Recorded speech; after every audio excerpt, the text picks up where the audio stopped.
And so when you feel ugly inside, what you do, and this is a personal testimony from me here, what I did is I hid that little girl under baby cakes, Twinkies, cupcakes, cookies, pasta, anything you could think of. I hid that little girl. And now that I'm losing weight, I'm starting to see that the reason she sent that picture was because I sent her a picture of me, and I'm like, I'm starting to look younger since my face is getting smaller.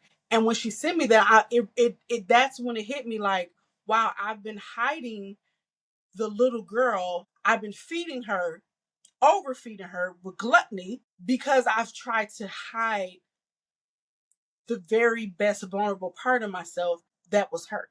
And so that is a behavior that I'm overcoming.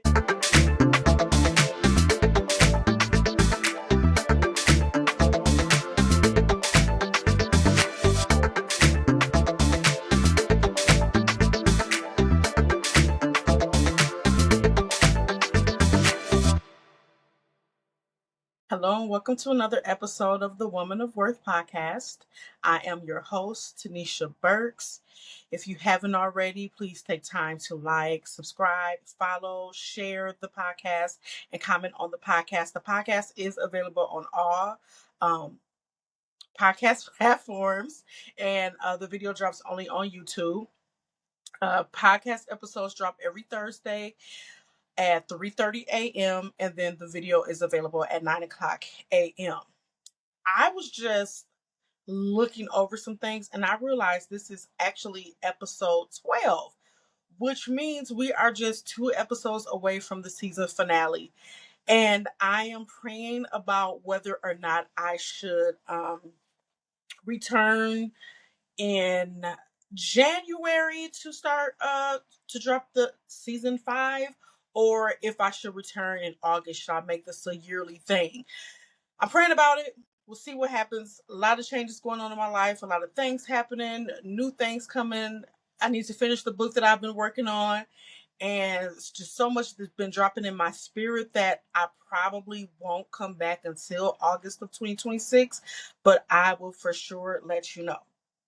So over the past, I believe it was 7 weeks, we discussed women in the Bible from my book, Woman of Worth. One of those weeks we talked about Dinah, and I kind of wanted to go back. Was it Dinah? Yes. I kind of wanted to go back because she was Jacob's daughter, Jacob's only daughter that was sexually violated, right? And then married to her violator. And so I kind of wanted to talk about, because I kind of touched in that episode about how, it wasn't taken into consideration her mental state after that happened. And I wanted to touch on so that we as everyday people are aware of how trauma shows up in behaviors in a person that has abandonment issues, or who has been violated and such, or who has been violated by trusted family members. And one of the things that I found that was common as I was researching this is that during the 80s and 90s, a lot of people protected their family members who were violating children in their family. And I believe that that's why, for some in the older generation, when they see a young person talking about what happened to them, it could be a little disheartening, and it can make you angry because back in those days you were just taught to protect your family. I have so much respect for this younger generation now that is able to speak up, that is able to tell their truth and talk about what goes in the house, what has gone on in their house. And this generation is not the um seen and be quiet type of person. Kids should be seen and not heard type of generation. They're more of a, you're going to see me and you're going to hear me, and I'm going to tell you what you did to hurt me. And I think that every parent owes it to themselves to actually listen to your child And we all do our best as parents, right? We did our best. We gave from the tank that we had. But you have to admit that there is probably some area in your life that you failed your child because of the trauma that you experienced, and you did not necessarily have the tools to meet that child in that need in the way that they needed to. Not saying you were a bad parent, not taking away from the good things that you done, but you do have to acknowledge where you made errors so that once you are healed, you can be a better parent to your children. You know, that was something that I had to sit and listen to with my own children. If you go back and listen in the first episode, we had a conversation about that, about how for me, one of the ways that I was trying to heal over my trauma was to go to church, like it was an addiction, like it was drug, like it was a drug. I was in church every Sunday, Tuesday, Thursday, Saturday.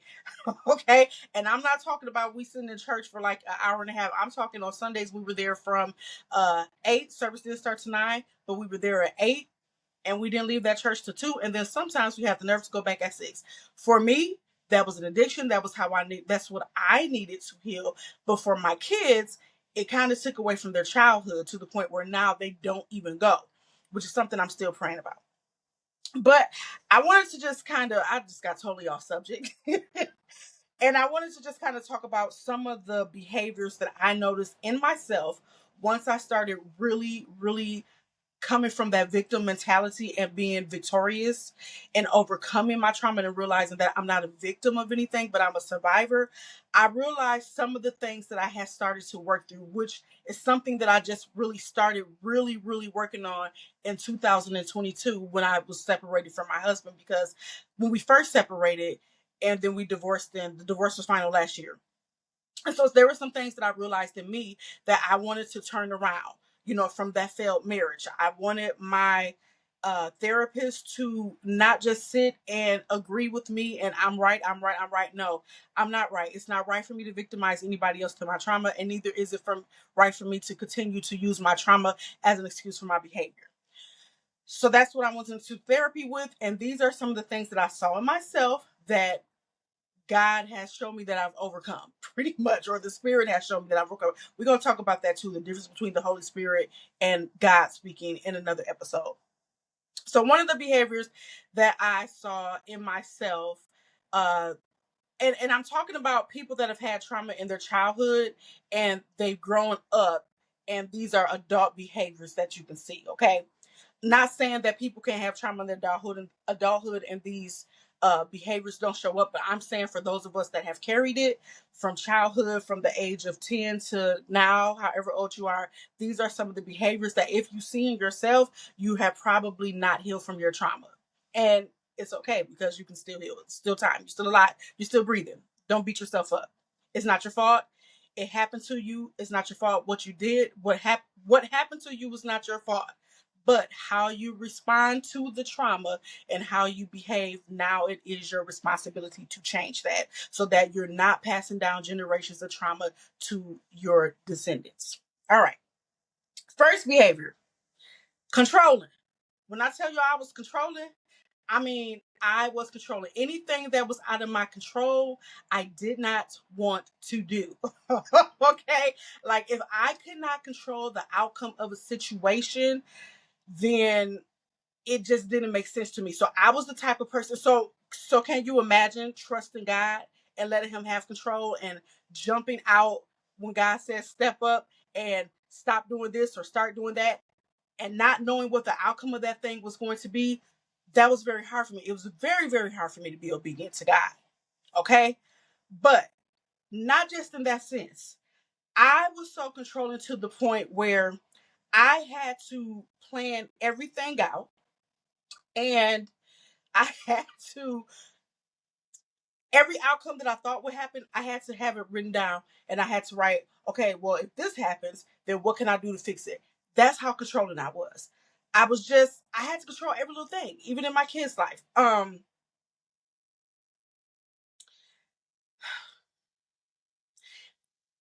It's very hard to live with a woman that's controlling. She got to know where you are. She got to know who you with. She got to know what y'all doing. She got to know what time you're coming home. And then if you're not home, she want to know why you're not home. Why were you late? It's very, very hard for any man to be in a relationship with a woman like that. The Bible says it's better for a man to live on the rooftop alone than with a woman, a controlling woman, basically. A controlling woman is a spirit of Jezebel. That was Jezebel's problem. She had a spirit of control. It is hard for anyone to deal with a person, man or woman, that has a controlling spirit and has to control every outcome. We don't have control of our life. God is in control. So whatever happens, God has allowed it, and he's going to use it for our good. Whether it be bad, whether it feel good, whether it doesn't feel good, whether it hurts for a little while, whether it doesn't look like it's going to come together and work out, he's going to use all things for our good. That's always been his nature and his character, to make everything work together for us, for good. But when you've experienced something that you could not control, the best way for you to make sure that you are not hurting that way again is to be in control of everything. One of the things that my ex-husband said to me when we started going through is, he said, Tanisha, you won't let me be the man. Meaning, when it came to the finances in the house, I controlled it. When it came to pretty much everything in the house, I had to be in control of that. I had to know when the money was coming in. I needed to know where the money was going out. I needed to know everything. And I would not let him be the man. When things will happen that a man should have took care of, if he didn't do it when I needed him to do it, I would jump up and do it. And it was just like, to him, it's like, you're not letting me be the man of the house. So what am I here for? If you're going to be the husband and the wife, then I'm not needed. Understand? So that comes from trauma. Another thing that comes from that is it's an inability to speak up for themselves, or lack of self-protection. One of the things that I noticed about myself is, and I think I said this in another episode, I never spoke up for myself. I just, I never protected myself. I never spoke up, because you know what? My voice was taken from me, because when I said no before, it wasn't taken seriously. So in my mind, I felt like when somebody said something to me, whether it was disrespectful or not, the best thing for me to do was to shut up, because my words, my feelings did not matter. Okay, so when you see somebody that's just sitting there and they're timid and they're letting somebody talk to them any kind of way and they're just going with the flow, it's not really that they're scared. It's that they don't know how to protect themselves, because they feel like whatever way that they want to express their hurt, their uh, disapproval, and their disappointment, it's not going to be understood, and it's not going to matter to the person who is disappointing or hurting them, because in the past, trauma has taught me that my voice does not matter. So why even protect myself? Why? You see these people, they're either not protective of themselves, or it's quite the opposite. They're overprotective. They're overprotective not just of themselves, but overprotective of the people around them. So for me, because what happened to me happened in my childhood, I did not date until my kids were old enough to speak. So it was like 12, 14 years, I did not date anybody. Nobody was around my kids. If I talked to somebody, it wasn't serious to me. I wasn't introduced to everybody to my kids, unless I like knew them from years before. And it was even to the point where my son was probably like 15 years old. And I had worked out, it was only one bus for him to get to school. But I had worked out with my job that I needed to get off work at whatever time, because I did not want my son on the bus. And it took my ex-husband coming into my life and saying, Tanisha, let him catch the bus. He is 15 years old, about to be 16. He's going to be driving in a couple of years. What are you going to do? Drive in the car with him? And personally, if I could, I would. That's my baby boy. But needless to say, I was very overprotective of my son and my daughter. Okay. I did not let, like, if my daughter had friends and there was a father in the picture, no, you can't go over, you can't spend the night over our house. My kids, the only people house they really spent the night at was my family, my moms, my sisters, and my grannies. And then every now and then I would let my daughter spend the night with her friends. But that baby boy, I don't know why, for some reason with him, I was just super overprotective of him. But I kept him very, very close to me. And I kept him very close to my lap. I was very super protective over him, probably because he was a baby and he was just so friendly. Like he had no guard up. So he just trusted everybody. So because he trusted people so openly and just with no caution, I was very cautious with him and very overprotective of him, right? So I'm trying to go. I'm sorry if I'm going fast, but I'm trying not to make this a 30-minute thing. Okay, you understand what I'm saying? So another one is another behavior that you'll see is this false accountability, which means that they we don't have accountability for ourselves. And I'm going to say we because I am a survivor. Okay, so we don't have, and I'm talking about myself from what I learned. So we don't take accountability. We tend to, when we do something wrong, it's not our fault. And what we're going to do is we're going to say, well, I'm like this because of what happened to me. I don't trust people because this happened to me, or I'm doing this because that happened to me. I, you know what I'm saying? We make excuses for our behavior instead of sitting and taking accountability. And we're easily offended when someone asks us to take accountability for something that we don't. We just can't believe for some reason that we've hurt someone because somebody has hurt us, and because we're not doing to them, the other person that we are hurting, what the person that hurt us has done, then there's no way I could be hurting you. Because if you want to know pain, I can do what was done to me to you. You get what I'm saying? So it's this lack of accountability, this false accountability, and then we're taking on others' responsibility. So if somebody is lacking somewhere, we're going to pick up that accountability. We're going to take that responsibility and put it on ourselves. And we'll fail ourselves, but we're going to make sure we're not failing the other person. You get what I'm saying? So it's a lack of accountability, false accountability, no accountability, or I'm always the victim. So either you're going to love me and accept me for who I am and love the fact that, this is who I am and I ain't changing, or um, uh, uh, um, you can accept that I have this attitude and you're gonna kiss my butt. I'm not gonna say no names because I'm watching the Real Housewives over again and I'm noticing some very lack of accountability in a person that has had major trauma in her life. And I'm like, oh my God, if her friends don't agree with her, it's over and done. But that comes from, she has this false accountability. I don't want you to tell me when I'm wrong. Okay. I will tell myself when I'm wrong, and I'm not wrong for what I'm doing. I'm never wrong. Lack of accountability. So then the opposite spectrum of that we see is there's this need for validation in a person that has experienced trauma. This is the person that is always overworking, going above and beyond. And I used to think, for me, that when I worked over and above and beyond, it was because I was a Black woman surrounded by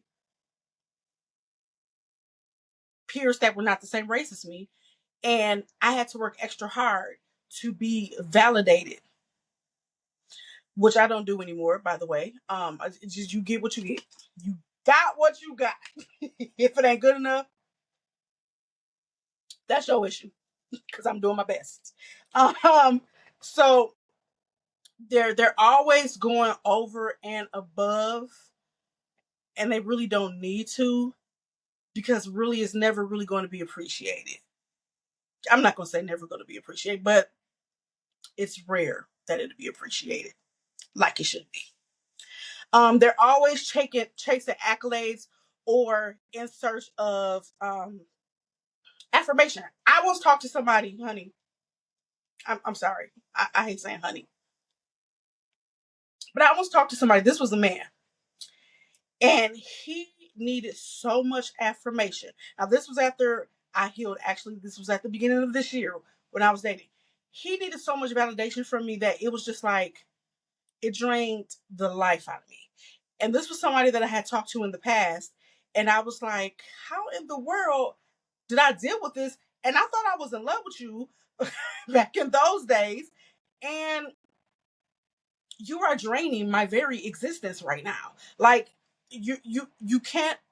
I'm not gonna say all that happened, but it just drained me the affirmation that he needed. And I'm not the type to not like I said, I'm a words of affirmation person.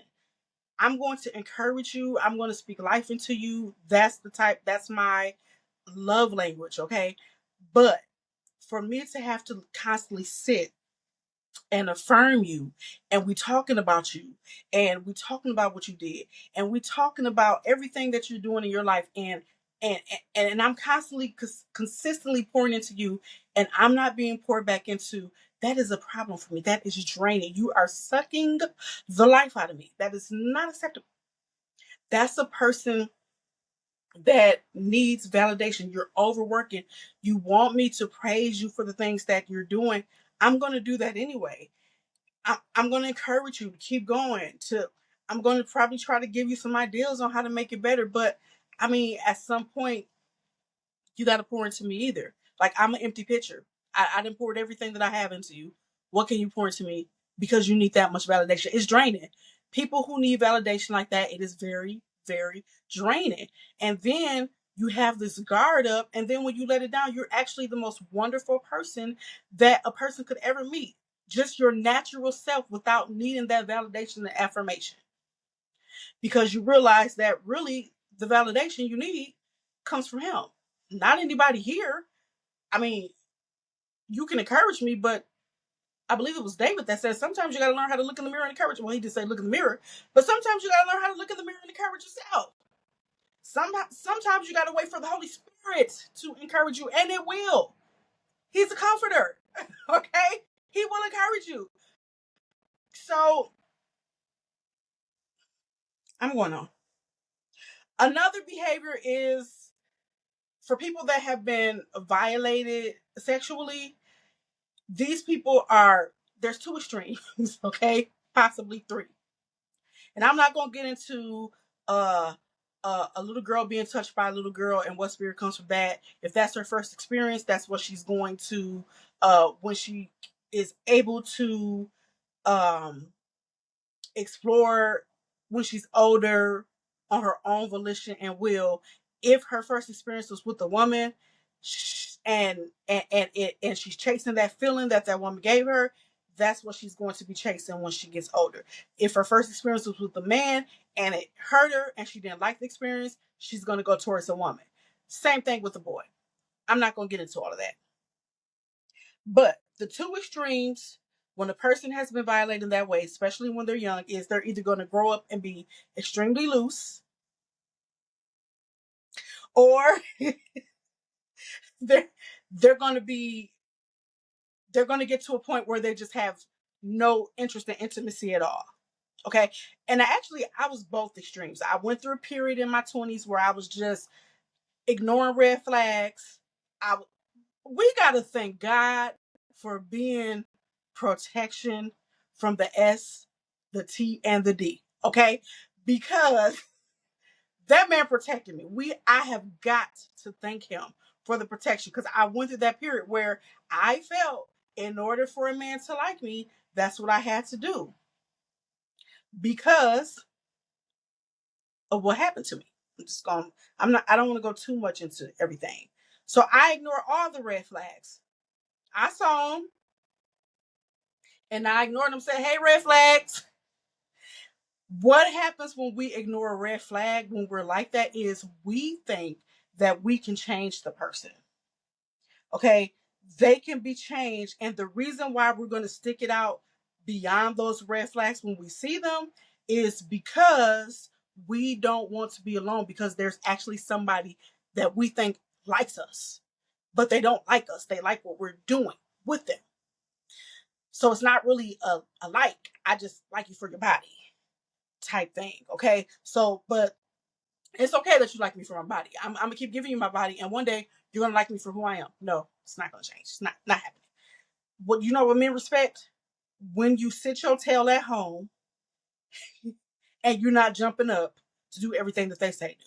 Because now there's mystery there. Like, okay, I can't get her to jump like everybody else. No, you can't. No, I'm not coming over. Bro, I'm 44. What are we doing here? So what? Why would I still play a little 20-year-old game? No, I'm not coming over. No, we're not going to sit in the house. If you want to date me, you're going to actually court me and take me out. Dating is not sitting at home and watching Netflix. Dating is going out somewhere. And furthermore, this is totally off subject. This is going to be 30 minutes. Furthermore, dating is not just going to the movies and going out to eat. I'm trying to lose weight. I'm not going to say I'm trying to lose weight. I am losing weight. Okay? So I don't need to go out to eat. Take me to a basketball game. I love the Packers. Take me to a Packer game. Never been. Take me. We can't go skating, but I'll go skating and watch you skate. I can't fall. Take me somewhere. Let's go play a game. Let's go rock climbing. Let's do something interactive. This going out to eat stuff has got to stop. I think that's what some women are saying when they're saying they don't want to go to Cheesecake Factory. Now, I'm not talking about them girls over there that really want your money. I'm talking about the women that's saying, like, look, I want to do something adventurous. I want to do something more than go. I'm 44, y'all. You're going to date me right. So hopefully that's not a red flag for somebody. So then, like I said, the other extreme is the lack of interest in sexual intimacy. And that happened to me too while I was married. When I started actually unpacking what happened to me, I had a therapist that was had me go back into my trauma and unpack it and say out loud what happened. And couple of weeks into those sessions, I came home and I told my very own husband that he had to ask permission to touch me. I had a lack of interest because I had unpacked that trauma. And I did not know how to express to him that it wasn't him, that it was something going on with me, because I think that if I had expressed that, there would have been no anger there. There wouldn't have been no misunderstanding where uh it just became like a roommate situation after a while. But it was because I was unpacking that trauma. So then the last thing that you see is anxiety, depression, or low self-esteem. Uh, Long story short, my mom sent me a picture of me when I was in high school. It was my senior picture. So I had to be at least 16 when I took the pictures, right? And I looked at the picture Um, because let me just say this. In high school, I attracted a lot of handsome boys. Like the boys that I thought that I could never get, I attracted them, right? Even after we got out of high school, they were still attracted to me. And so even after high school, I still had low self-esteem. I just was like, why he want to talk to me? Like that's how I thought of myself. So she sent me the picture and I looked at the picture and I said, wow, I really was a pretty little girl. Like I was pretty. And she reminded me that my pastor, our first pastor, used to always tell me, like, you're a pretty girl, go get your education, get your degree. You can line up every man on the wall and you can pick whichever man you want.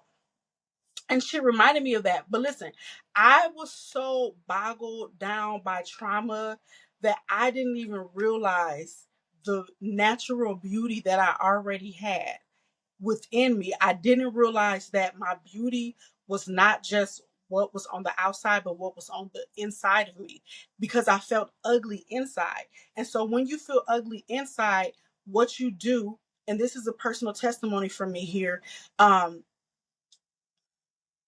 what I did is I hid that little girl under Debbie cakes, Twinkies, cupcakes, cookies, pasta, anything you could think of.